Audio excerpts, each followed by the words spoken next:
Hello friends, आपका मेरे channel में स्वागत है। आज के वीडियो में हम बात करेंगे पपीता प्रेगनेंसी के दौरान खाना चाहिए या नहीं। पपीता एक ऐसा फ्रूट है जिसको लेकर हमारे दिमाग में बहुत सारे गलत कॉन्सेप्ट्स होते हैं। हमने बहुत सारे इन्फॉर्मेशंस लोगों से सुनी होती हैं कि पपीता खाने से प्रेगनेंसी में मिसकैरेज हो जाता है या फिर वक्त से पहले डिलीवरी हो जाती है, तो इससे पपीता शरीर को गर्म करता है, तो इसे ना खाएं। तो आज के वीडियो में हम जानेंगे कि पपीता क्या सही में प्रेगनेंसी में नहीं खाना चाहिए, क्या सही में प्रेगनेंसी में इसे खाने से इसके कुछ दुष्प्रभाव होते हैं। तो चलिए इस वीडियो को आगे बढ़ाते हैं और जानते हैं कि पपीता प्रेगनेंसी में खाया जा सकता है या नहीं। पपीता आमतौर पर 3 प्रकार के होते हैं। एक है बहुत ही ज़्यादा पका हुआ पपीता जो कि येलो कलर का होता है या ऑरेंज कलर का होता है, और एक है बहुत ही ज़्यादा कच्चा पपीता जो ग्रीन कलर का होता है, और एक है आधा पका पपीता जिसे हम सेमी राइप्ड पपीता या पपाया कहते हैं। तो ये 3 प्रकार के पपीते हुए। अब हम जानते हैं कि ये हर प्रकार का जो पपीता है उसमें अलग अलग टाइप के न्यूट्रिशन होते हैं, उसके बारे में हम जान लेते हैं।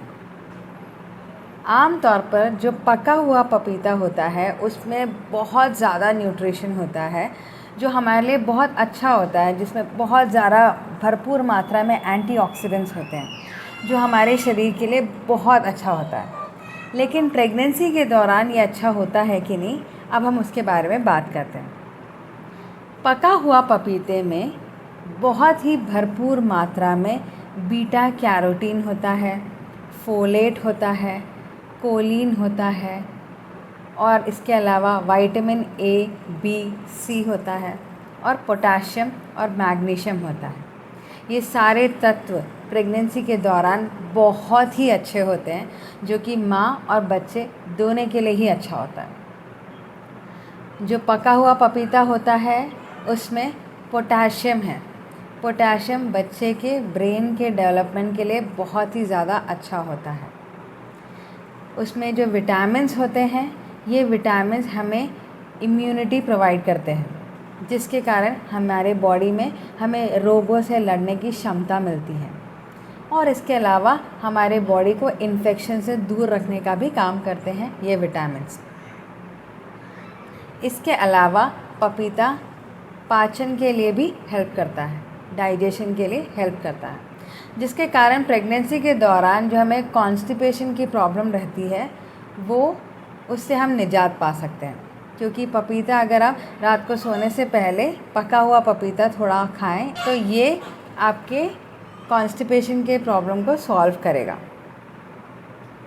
तो ये बात हुई पके हुए पपीते की। पके हुए पपीते को हम प्रेगनेंसी में कभी भी खा सकते हैं, इसमें कोई प्रॉब्लम नहीं है।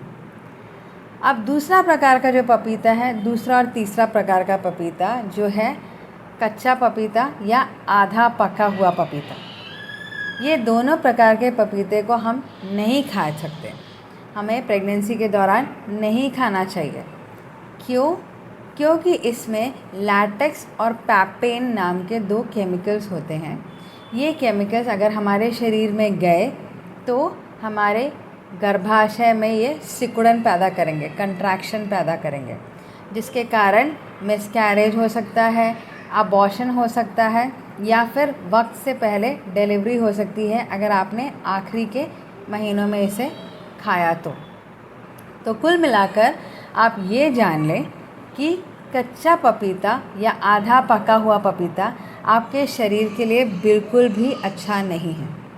पका पपीता आप बहुत अच्छे से पूरे प्रेगनेंसी में खा सकते हैं, इसमें कोई प्रॉब्लम नहीं है। अब अगर आपका सवाल है कि जो कच्चा पपीता है हम उसे पका कर खा सकते हैं क्या, तो इसका जवाब है नहीं। कच्चे पपीते को आप पका कर भी खाएंगे तो इसके अंदर का जो केमिकल लैटेक्स है वो ख़त्म नहीं होता, जिसके कारण आप कच्चा पपीता को किसी भी रूप में खाएं, जूस के फॉर्म में या कुक करके खाएं, पका कर खाएं, या उसका सूप बनाकर खाएं, किसी भी रूप में खाएंगे तो वो आपके शरीर के लिए दूषित है। तो इसलिए आप पक्का पपीता ही खाएं, कच्चा पपीता या आधा पका पपीता को किसी भी रूप में ना खाएं, क्योंकि ये प्रेगनेंसी के दौरान आपके और आपके बच्चे के लिए हानिकारक है। अब हम जानते हैं कि ये पक्का पपीता खाना है तो कितना खाना है। यूँ तो हम जानते हैं कि हर चीज़, अगर अच्छी भी चीज़ हो, कितनी भी अच्छी चीज़ हो हमारे शरीर के लिए, वो हम ज़रूरत से ज़्यादा खाएं तो हमारे शरीर को दूषित करता है। तो इसे हर चीज़ को मॉडरेशन में खाना, मतलब सीमित मात्रा में खाना ही हमारे शरीर के लिए हेल्दी होता है। तो ये पक्का पपीता हम कितना खा सकते हैं? ये पक्का पपीता हम एक हफ़्ते में कम से कम 2 से 3 बार खा सकते हैं और 1 कप खा सकते हैं। 1 कप मतलब कि 100 ग्राम, उससे ज़्यादा नहीं। अगर आपको कॉन्स्टिपेशन की प्रॉब्लम है तो आप रात को सोने से पहले इसे खाएं, जिससे आपको कॉन्स्टिपेशन की प्रॉब्लम में रिलीफ मिलेगी। अगर आपको मॉर्निंग सिकनेस की प्रॉब्लम है, जैसे कि सुबह उठते समय जी मचलता है, तो उठने के थोड़ी देर बाद आप 1 कप पपीता खा सकते हैं पका हुआ। वो आपके मॉर्निंग सिकनेस के प्रॉब्लम को भी सॉल्व करेगा। एक और बात, पक्का पपीता अगर आप डिलीवरी के बाद खाते हैं तो ये मिल्क के प्रोडक्शन के लिए, दूध बनाने में भी मदद करता है। तो इसलिए आप डिलीवरी के बाद भी इसे पका हुआ पपीता खा सकते हैं। आप पूछेंगे पका हुआ पपीता हो या कच्चा पपीता हो, दोनों में एंजाइम्स तो सेम हैं, तो फिर कैसे पका हुआ पपीता अच्छा हुआ और कच्चा पपीता बुरा?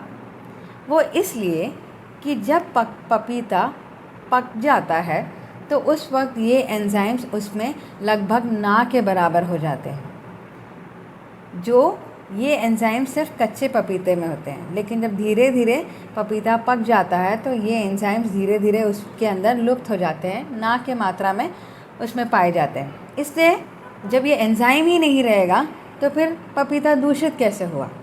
इसलिए कहा जाता है पका पपीता खाएं और कच्चा पपीता ना खाएं। अब हम जानते हैं कि कौन से कंडीशन में हमें पक्का पपीता और कच्चा पपीता दोनों ही नहीं खाना चाहिए।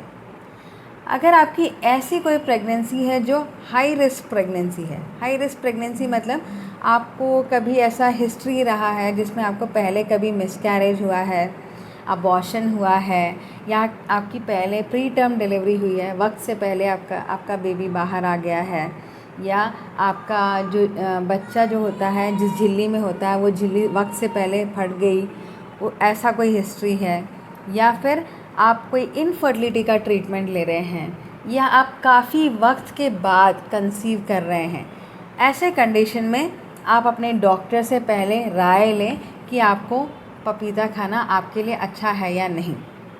उसके बाद ही आप पपीता खाएं। तो फ्रेंड्स, मैं आशा करती हूँ कि आपको मेरा वीडियो पसंद आया होगा और आपको समझ में आया होगा कि किस प्रकार का पपीता प्रेगनेंसी में खाने से हमारे लिए लाभदायक है और कौन सा पपीता हमारे प्रेगनेंसी में हानिकारक होता है। तो मिलेंगे हम नेक्स्ट वीडियो में कुछ और नई जानकारी के साथ। तब तक के लिए बाय बाय।